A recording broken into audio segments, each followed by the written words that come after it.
Hey everyone, how's it going? Thanks so much for tuning in. For today's video, we're going to be taking an in-depth look at the 2018 Lexus LC500. In this review, I'm going to start it up, show the engine, get an exhaust clip, and go over the performance data. I'll also take it for a thorough drive, both on the road and the track, and show you many of the unique aspects throughout the interior as well as the exterior. So, without further ado, let's go ahead and hop on in, start her up, and let her run.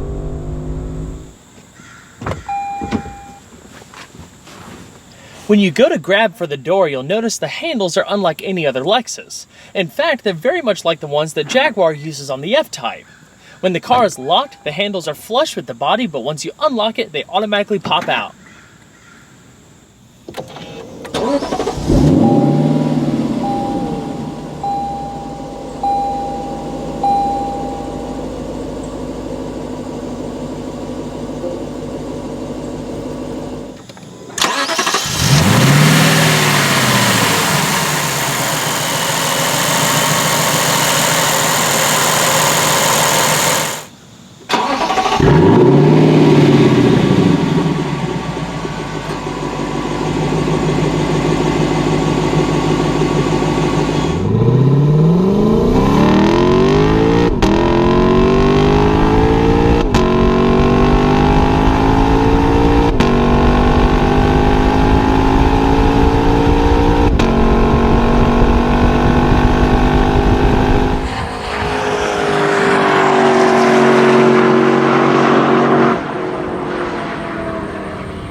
The LC is all new this year and definitely goes against the grain of what you would typically expect to see from Lexus. When I first saw this car in person, I started obsessing about it and I could not wait to get behind the wheel because just looking at the styling, it's almost a perfect match to the original LC concept car from 2012. Plus, there's nothing else really quite like it. There's a lot of amazing cars at this price point, and you can compare numbers back and forth, but the LC is more of a luxury Gran Turismo. It offers a beautifully appointed cabin and a spirit that echoes the LFA, but at a much lower price point. Currently, the LC is offered in two flavors, the $92,000 LC500 and the $96,510 LC500H. The latter incorporates a new multi-stage hybrid powertrain that I hope to discuss a little bit more in a future video. Notable options on this example include the Sport package with glass roof, the Convenience package, the limited slip diff, and more. Total MSRP for what you see here, including destination, is about $103,000. The majority of the car's mass has been positioned towards the center and lower end of the chassis to improve the center of gravity. For example, the drivetrain's mass is located behind the front axle line to create a front and midship layout. On top of that, the driver's hip and heel points were lowered and the wheels were pushed out towards the corners. With this approach, they were able to reduce the car's roll angle without having to overly stiffen the suspension. While the LC is no lightweight, it does benefit from the use of lightweight materials where it matters the most. Aluminum is used for the hood, front fenders, and door skins. The inner panels of the doors and trunk are made from carbon fiber reinforced plastic. Only the rear fenders are steel. You could also opt for a carbon fiber roof panel. In some other key areas, such as the front suspension towers, aluminum is actually combined with steel using a self-piercing riveting technology. Lexus claims this is the stiffest unibody they've ever produced, stiffer even than the carbon fiber intensive LFA. Of course, styling is subjective, but in my eyes, this thing is absolutely stunning. The attention to detail with the bodywork, the LED lighting elements front and rear, the wide rear haunches, low ride height, sloping front end, it's just so cool, and again, there's nothing else really quite like it out there. The LC not only looks good, but it's also pretty functional when it comes to aerodynamics. The coefficient of drag is a pretty low 0.33. Up in the front fascia and just ahead of the rear wheels, you have functional venting to provide extra cooling and stability at higher speeds. The underbody is almost completely smooth with diffuser elements at the rear. With the optional performance package, you also get an active rear spoiler. The LC is fitted with a staggered wheel and tire package, so the rear setup is a little bit wider than the front. 20-inch cast aluminum wheels are standard, but this example features the optional 21-inch forged wheels. They have a polished face with black painted pockets and look very similar to the wheels that originally debuted on the LF-LC concept. Here we have two 45/40 tires in front and two 75/35 tires in the rear. Because the LC does without a spare tire in the name of weight savings, run flat tires do come standard, but there's several different tire options available, such as Michelin Pilot Super Sports if performance was more of a priority. Properly equipped, it can hold around 0.95 G of lateral acceleration. The LC's also packing some pretty big brakes. They're four-wheel internally ventilated discs spanning 15.7 inches in front and 14.1 inches in the rear. They're clamped down by 6-piston and 4-piston calipers respectively, offering great stopping power without any noticeable fade even after repeated laps around the track. All of the calipers are aluminum. They can stop from 60 miles an hour in about 114 feet, which is pretty impressive for a car that weighs around 4,370 pounds. The rack and pinion steering features speed-dependent electric power assistance with a fixed ratio of 13:1. It takes 2.6 turns to lock. If you go for the optional performance package, you get a slightly different setup in the form of Lexus's variable gear ratio steering, which instead of having that fixed ratio, it varies between 9.8:1 and 13.6:1. You also get a rear wheel steering system. Unfortunately, this example didn't have all of that fancy equipment, so I can't comment on it, but I can say that the standard setup is pretty good. The steering is linear with a surprisingly natural feel for an electrically assisted setup. It's also very quick to respond on turn-in. Yeah, it's a fairly big car with a pretty hefty curb weight, but for what it feels pretty light on its feet. Underpinning the LC is a four-wheel independent multi-link suspension. The front suspension in particular is pretty unique because of its dual ball joint design. Now on one hand, doing it this way allowed them to maintain that low profile hood, but Lexus also claims that this allows for more precise control of the steering response with better initial effort. Now all I know is, taking it on the track, it all felt great, so whatever they did a pretty good job doing it. Another pretty cool thing is that the vast majority of the suspension is actually made from forged aluminum, which does a lot with helping reduce unsprung weight. Body motions are well controlled with a ride that's a little bit on the firm side, but you do have adaptive dampers to adjust the level of firmness. You can keep it more comfortable for day-to-day use or stiffen it up for spirited driving. The LC500 is more or less powered by the same engine you'll find in the GSF and RCF. A naturally aspirated 5-liter V8. It produces 471 horsepower at 7,100 RPM and 389 pound-feet of torque between 4,800 and 5,600 RPM. It's able to hit 60 miles an hour in 4.4 seconds and top out at 168 miles per hour.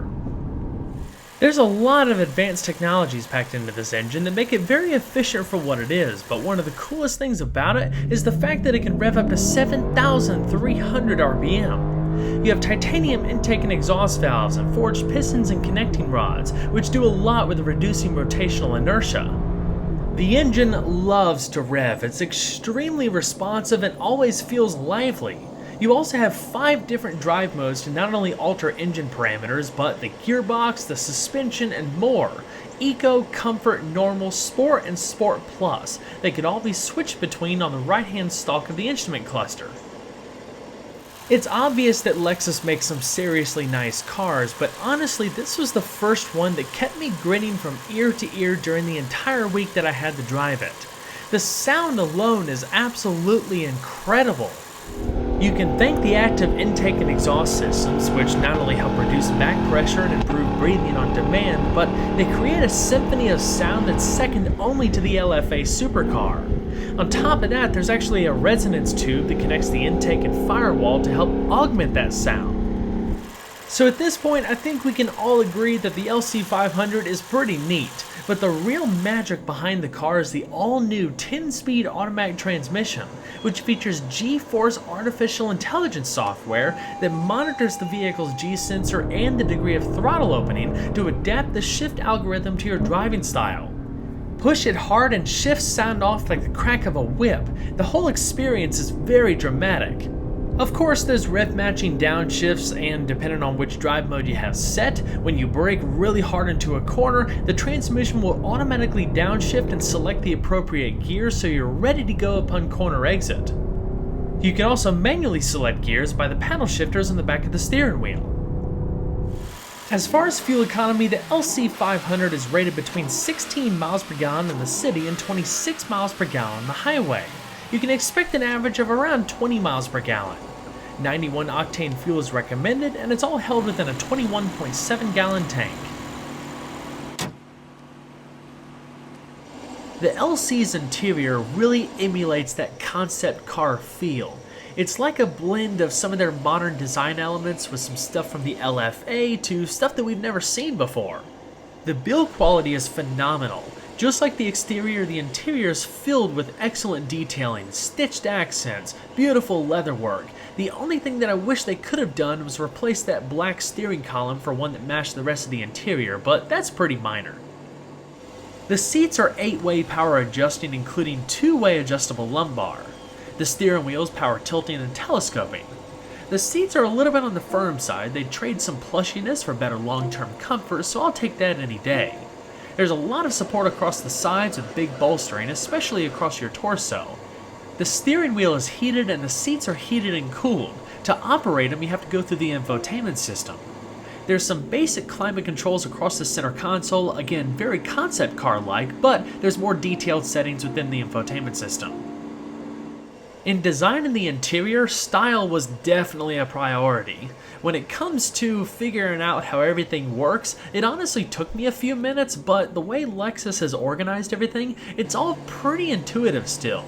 It's a very clean, minimalist layout. Most of the features are within the infotainment system or the instrument cluster, which freed up the interior from clusters of buttons. I really like the grip handle on the passenger side, the slim dash-mounted air vents, and the little dials on either side of the instrument cluster. At night, there's beautiful ambient lighting. Along with a suite of airbags, including knee airbags for the driver and passenger, the LC is packed with safety features and a ton of driver assistance technologies.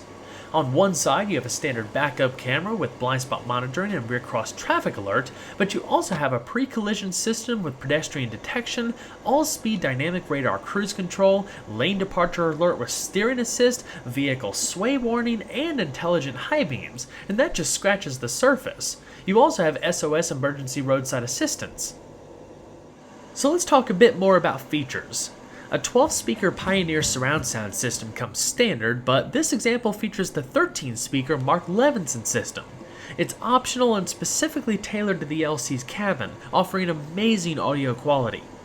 As expected of a car of this caliber, it's loaded to the gills with pretty much everything you could ask for, including a lot of smartphone connectivity technologies. The two major things that are lacking include Apple CarPlay and Android Auto. All of the infotainment features for the most part are available at your fingertips either through shortcut buttons or the remote touch interface. Some of them are augmented by steering wheel controls. The display and analog clock reside underneath a clear window that spans across the entire dash, a really cool detail. While the LC can technically sit 4 people, it's more of a 2+2 configuration. When you fold the backrest up, the seat will automatically slide forward all by itself, so it's super easy. However, climbing into the back seat is a different story. I'm 5'10" and I really couldn't sit back there because there's no headroom and very limited leg space. However, if you're on the shorter side or if you have younger children, the back seat is going to be perfectly adequate. One thing that I really like is the pillars are fairly narrow. With those little quarter windows back there, you get better visibility. If you can sit in the back seat, it's still a really nice environment. The little hollowed sections towards the upper portions of the backrest are pretty sweet. Before jumping into some sound clips, let's go ahead and talk about cargo space. There's not a whole lot of it, about 5.4 cubic feet worth of space in the trunk. You do have the option of using the back seat, but of course that's not ideal. You have some cargo tie downs, the battery is located in the back, and there's no spare tire to keep that in mind, but there is a first aid kit, a perfect amount of space for a weekend getaway.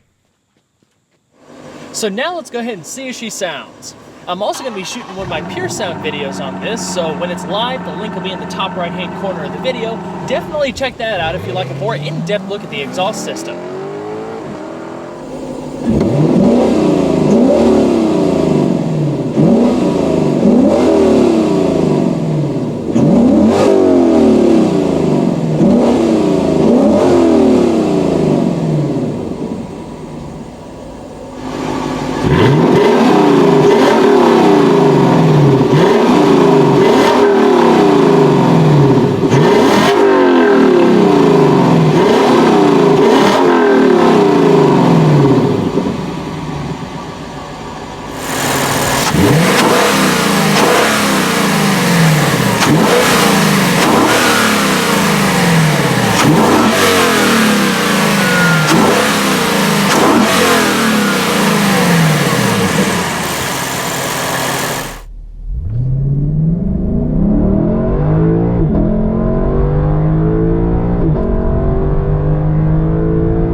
Well everyone, I hope you enjoyed the in-depth look at the 2018 Lexus LC500. Be sure to stay tuned next time, leave a like and subscribe today, there's always a lot more where that came from. Take care everyone.